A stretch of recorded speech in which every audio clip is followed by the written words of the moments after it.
Students, आज हम carbonated compound chapter के बारे में पढ़ेंगे। मेनली मैं इसमें वर्कशीट 38 कवर करूंगी डीओई की, जो कि अभी मंडे को आई थी। ठीक है, हमने इससे पहले कोवेलेंट कंपाउंड्स के बारे में पढ़ा था कि कोवेलेंट कंपाउंड्स क्या होते हैं। उससे पहले हम आयनिक कंपाउंड्स के बारे में भी पढ़ चुके हैं। तो covalent compounds are those compounds which are formed by the sharing of electrons. Ionic bonds का था कि आयनिक बॉन्ड्स या ionic compounds are those compounds which are formed by the transfer of electrons. Covalent compounds जो बनते हैं वो electrons की sharing से बनते हैं। तो लास्ट वीडियो में हमने कोवेलेंट बॉन्ड्स के बारे में भी पढ़ा था कि सिंगल कोवेलेंट बॉन्ड्स 3 टाइप्स के होते हैं, single bond, double bond and triple bond वाले। ठीक है, 3 तरीके के कंपाउंड्स हमारे कोवेलेंट कंपाउंड्स होते हैं। ओके, अब हम यहाँ पे कार्बन और उसके कंपाउंड्स के बारे में पढ़ेंगे। हमने बेटा क्लास 9 में भी डिस्कस किया था कि कार्बन जो है बड़ा ही वर्सटाइल एक एलिमेंट है। क्यों? क्योंकि कार्बन जो है वो उसके पास 4 वैलेंस इलेक्ट्रॉन्स है उसकी आउटर मोस्ट शेल में। उसकी इलेक्ट्रॉनिक कॉन्फ़िगरेशन है 2,4, यानी कि इसको अपनी आउटर मोस्ट शेल कंप्लीट करने के लिए 4 इलेक्ट्रॉन्स की जरूरत है।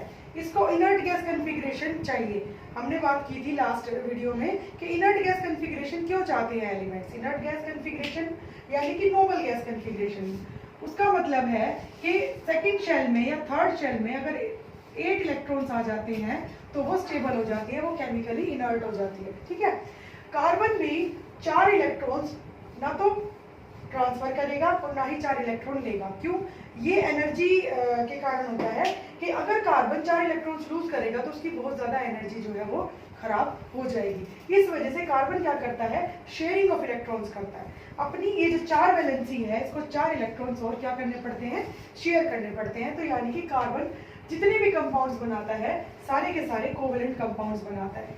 ठीक है, और कार्बन को हम एलिमेंट ऑफ लाइफ कहते हैं। क्यों? क्योंकि वैसे अगर देखा जाए तो कार्बन जो है 0.02% है अर्थ क्रस्ट में और 0.03% है हमारे एटमॉस्फेयर में कार्बन एग्जिस्ट करता है। लेकिन इसके बावजूद कार्बन जो है उसको एलिमेंट ऑफ लाइफ कहते हैं क्योंकि कार्बन इज प्रेजेंट एवरीवेयर। जब हम रेस्पायर करते हैं तो हम कार्बन डाइऑक्साइड गैस रिलीज करते हैं और जो प्लांट्स हैं हमारे वो इस कार्बन डाइऑक्साइड गैस को इनटेक करते हैं। ठीक है, इनटेक करके वो अपना फूड बनाते हैं। कार्बन डाइऑक्साइड और वाटर सनलाइट और क्लोरोफिल के प्रेजेंस में ग्लूकोज मॉलिक्यूल्स और एनर्जी और साथ में ऑक्सीजन रिलीज कर देते हैं। ठीक है, अब जितने भी प्लांट प्रोडक्ट्स हैं उनको हम लोग लेते हैं और हम क्या हुए, हम कार्निवोर्स हैं।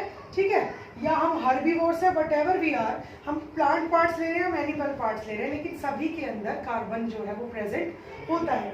कार्बोहाइड्रेट्स तो हमारे जो फूड कंपोनेंट्स है, कार्बोहाइड्रेट्स जैसे स्टार्च है, प्रोटीन्स है, फैट्स है, डीएनए, हमारे जो न्यूक्लिक एसिड्स होते हैं और जितने भी कंपाउंड्स कार्बन से बनते हैं उनको हम ऑर्गेनिक कंपाउंड्स कहते हैं। ठीक है, इन्यूमरेबल कंपाउंड्स आर देयर। और ये क्यों बनते हैं? Because carbon has the property of catenation. Catenation का मतलब क्या होता है? देखो, पहली चीज जो हमने डिस्कस की वो की कि कार्बन हमेशा कोवेलेंट कंपाउंड्स बनाता है, यानी कि वो इलेक्ट्रॉन्स की शेयरिंग करता है।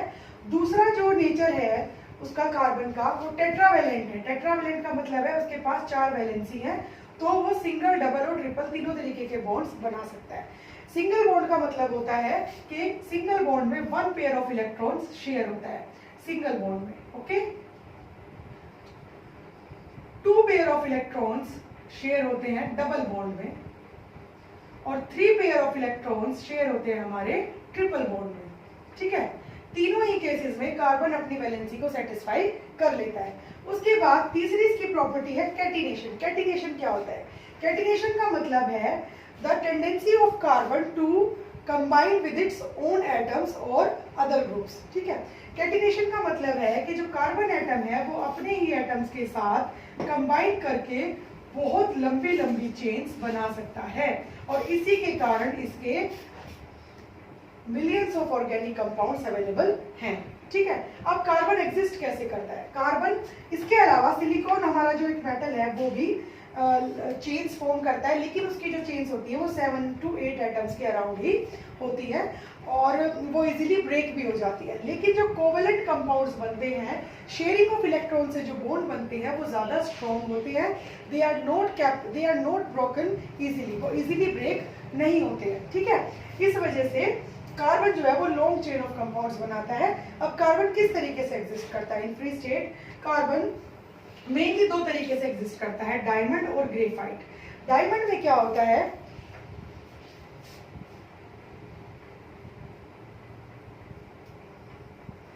डायमंड के अंदर एक कार्बन एटम, डायमंड के अंदर एक कार्बन एटम 4 कार्बन एटम से जुड़ा होता है।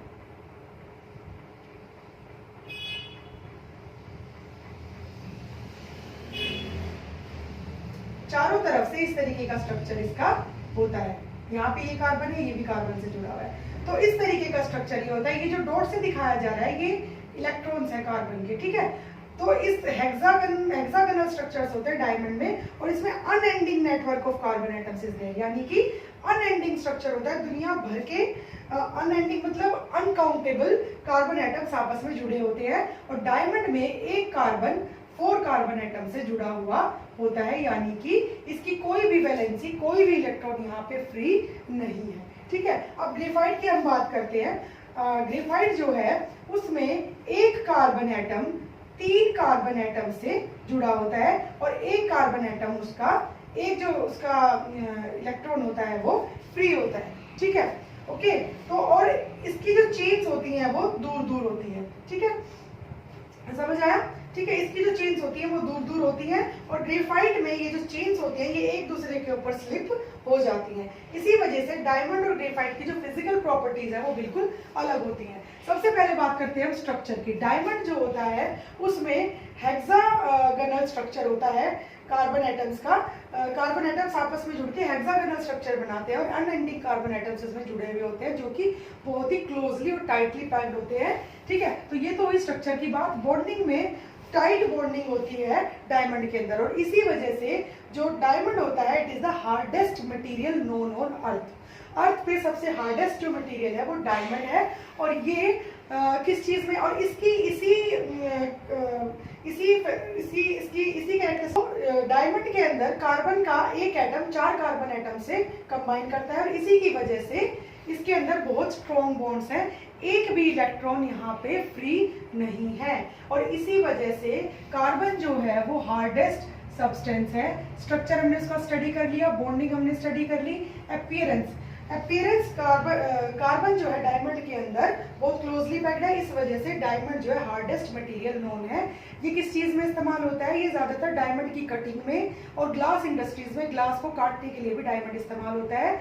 और जो हमारे बोरवेल्स होते हैं जहाँ से ऑयल विड्रॉ करते हैं हम, ऑयल वेल्स जहाँ पे पेट्रोलियम निकाला जाता है, वहाँ पे जो बोरर होते हैं उनमें भी डायमंड इस्तेमाल होता है, क्योंकि वो हार्डेस्ट है तो वो रॉक्स को इजीली कट कर देता है। कंडक्टिविटी की अगर बात करें डायमंड के बारे में, क्योंकि यहाँ पे एक भी इलेक्ट्रॉन अवेलेबल नहीं है फ्री, तो यानी कि diamond is a bad conductor of electricity, और यूजेस की बात हमने कर ली। उसके बाद अगर ग्रेफाइट को लेते हैं तो ग्रेफाइट का स्ट्रक्चर होता है, ग्रेफाइट में एक कार्बन एटम 3 कार्बन एटम से कंबाइंड होता है, और इसमें 3 इलेक्ट्रॉन शेयर है और एक इलेक्ट्रॉन फ्री रहता है। इस वजह से जो इसकी बॉन्डिंग है वो लूजली पैक्ड है। इसमें शीट्स होती हैं जो एक दूसरे से काफी दूर होती हैं। एक कार्बन के साथ डबल बॉन्ड और 2 के साथ सिंगल बॉन्ड यहाँ पे होते हैं ग्रेफाइट के अंदर, ठीक है। एक कार्बन के साथ डबल बॉन्ड और 2 कार्बन के साथ सिंगल बॉन्ड, एक कार्बन 3 कार्बन एटम से यहाँ पे जुड़ता है। अपीयरेंस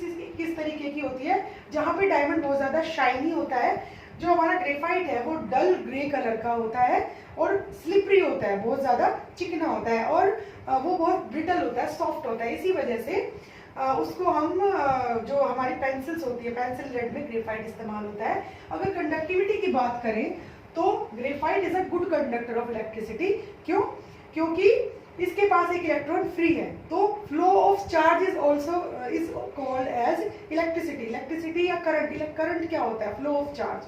फ्लो ऑफ चार्ज को हम करंट कहते हैं, ठीक है।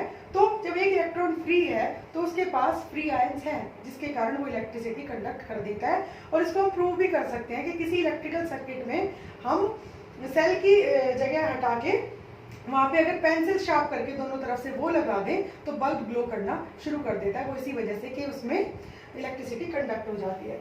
यूजेस की अगर बात करें तो ये लुब्रिकेंट के तौर पे भी इस्तेमाल होता है और हमारे पेंसिल लेड में इस्तेमाल होता है, बैटरीज में इस्तेमाल होता है। इसके अलावा एक तीसरा एलोट्रॉप और इजाद हुआ है कार्बन का, जिसको हम बोलते हैं बकमिंस्टर फुलरीन। ये जो बकमिंस्टर फुलरीन होता है, जहां पे डायमंड और ग्रेफाइट में अनएंडिंग नेटवर्क है कार्बन एटम्स का, इसमें मैक्सिमम 60 एटम्स कार्बन के एक दूसरे के साथ जुड़े हुए होते हैं। और जो बकमिंस्टर फुलरीन है, इसका नाम अमेरिकन आर्किटेक्ट हैं बकमिंस्टर फुलर, उनके नाम पे पड़ा है बकमिंस्टर फुलरीन, ठीक है। और इसमें ज्यादातर 60 एटम्स ही प्रेजेंट होते हैं, मेनली 60 एटम्स कार्बन के आपस में जुड़े हुए होते हैं और इसका स्ट्रक्चर एक फुटबॉल की तरह दिखाई देता है।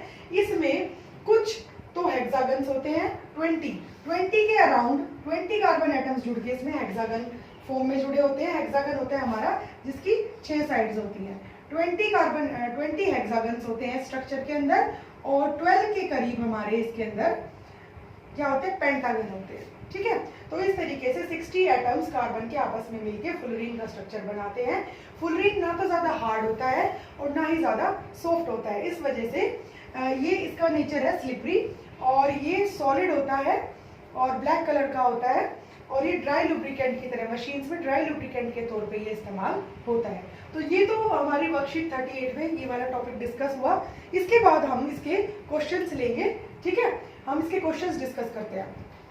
अब हम इसके क्वेश्चंस ले लेते हैं वर्कशीट 38 के। पहला क्वेश्चन इस वर्कशीट का है कि why carbon shows versatile nature. Carbon का वर्सेटाइल नेचर क्यों है? तो हमने इसके 2 रीजंस डिस्कस किए थे। पहला रीजन था हमारा टेट्रावैलेंसी और दूसरा था हमारा कैटिनेशन, कि कार्बन जो है उसके पास 4 इलेक्ट्रॉन्स है उसके आउटर मोस्ट शेल में, तो वो अपने शेल को पूरा करने के लिए उसको 4 इलेक्ट्रॉन्स की जरूरत है, तो वो ये इलेक्ट्रॉन्स शेयर करता है। डबल बॉन्ड्स भी बनाता है, सिंगल बॉन्ड भी बनाता है, ट्रिपल बॉन्ड भी ये बनाता है टेट्रावैलेंसी के कारण। तो वर्सेटाइल नेचर उसका उसके टेट्रावैलेंट नेचर के कारण है। दूसरा, its property to form long chains by combining with its own atom, that is catenation. Okay, second question इसका है why do carbon atoms form a large number of compounds.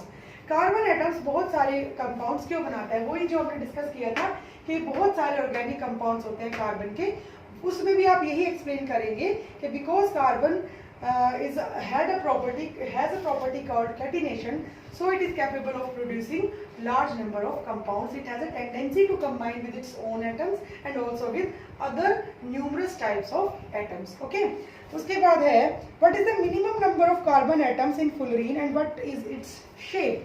ये हमने डिस्कस किया। what is the minimum number of carbon atoms, that is 60. Fullerene के अंदर कितने carbon atoms minimum होने चाहिए या होते हैं, that is 60 carbon atoms are there in a fullerene, in a molecule of fullerene. उसके बाद है okay, what is its shape? It looks like a football. इसकी शेप कैसी होती है? It looks like a football और इसके अंदर 20 हेक्सागन्स और 12 पेंटागन्स होते हैं जो कि कार्बन एटम्स के सेल्फ लिंकिंग से बनते हैं। ओके, नेक्स्ट क्वेश्चन है a boy sharpens a pencil at both ends and connects them to the poles of a battery, will the current flow through the circuit, give reasons. एक लड़के ने pencil को दोनों तरफ से छीला और उसको एक पीस ऑफ बैटरी के साथ कनेक्ट कर दिया, तो क्या बल्ब ग्लो करेगा या नहीं? तो इसका आंसर आप खुद देंगे मुझे कमेंट बॉक्स के अंदर। ओके, ये आपका क्वेश्चन फॉर द डे है। मैंने आपको बोला था कि मैं हर एक वीडियो के एंड में क्वेश्चन पूछूंगी और मैंने जूम क्लास में ये क्वेश्चन डिस्कस भी किया था बच्चों के साथ, लेकिन ये क्वेश्चन मैं आप लोगों के लिए छोड़ रही हूँ। हमने सब कुछ डिस्कस किया ग्रेफाइट के बारे में, उसकी फिजिकल प्रॉपर्टीज के बारे में और उसकी कंडक्टिविटी के बारे में हमने सब कुछ डिस्कस किया है। तो I am leaving this question to you students, ठीक है। तो you have to answer this. इस वीडियो को बिल्कुल पूरा देखना। Worksheet 38 along with all the allotropes of carbon is being discussed here, ठीक है। So watch it carefully and if you have not subscribed my channel then please do so. Okay, take care, goodbye.